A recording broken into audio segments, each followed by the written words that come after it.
Hi, I'm Joe, and as you can see, I'm a big fan of time travel movies, especially ones that have two friends traveling through time, helping each other out and making sure they don't do anything to destroy the space-time continuum.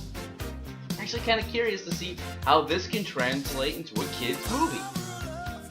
Well, here's what the average consumer thinks of Mr. Peabody and Sherman. But the only thing harder than being the world's most extraordinary dog Sherman, no matter what challenges you face, no matter how far away I might seem, Bye, Mr. Peabody! I'm with you.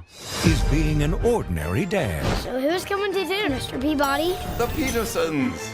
She hates me. Make it work. But don't tell her about the way back. He calls it the way back. It's a time machine.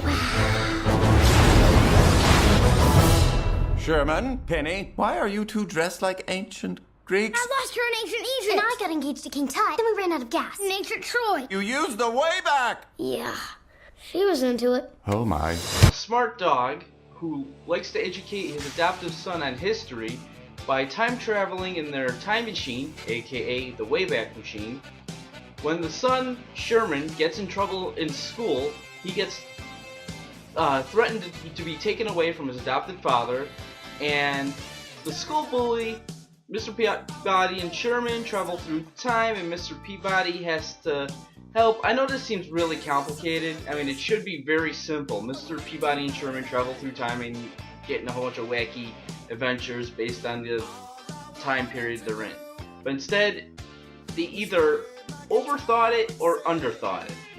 I mean, instead of just doing that, having a bunch of adventures in different time periods, they have unnecessary characters and confusing jokes. I thought this movie would be, somewhat educational since it's aimed at kids, but instead all the historical figures get translated into very simple stereotypes.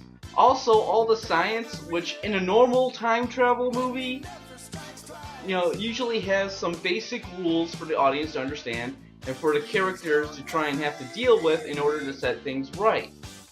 Usually they're just kind of simple enough for the audience to understand, but in this movie, the science is overly complicated with a whole bunch of technobabble.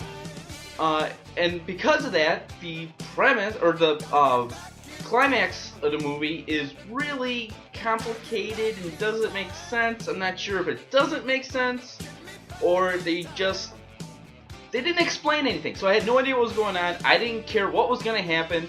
Random stuff was happening. I'm like, is this good? Is this bad? And then they figure out a way to solve it. I'm like, does that make sense? I don't know. The movie didn't explain it to me. Okay, it didn't explain anything. They were like, you won't understand time travel, so we'll do whatever we want. And that's what it happened. I didn't like that. I mean, and I know it's supposed to be a kids movie and there's no way kids can understand time travel. Heck, adults can't even understand time travel. But you still should have some type of rules that the characters have to follow by so that we can understand what the characters are doing. It's just the bare necessities of a movie, period. And it felt like the writers thought that a smart dog and his son was not a strong idea to make a movie out of, which is why they made a movie out of it. So they thought, since the premise is weak, we gotta add all this other stuff. Well, if you think the premise is weak, why are you making a movie? Why are you getting paid to make this into a movie if you don't think the premise is strong? It just felt like they gave up, and the climax just doesn't make sense, and it just felt like chewed up apples. See my Monsters University review, you know what that means? I'm giving this movie a severe not recommend. There's better things you could have your kids watch. There is so much more better things. And that's what the average consumer thinks of Mr. Peabody and Sherman.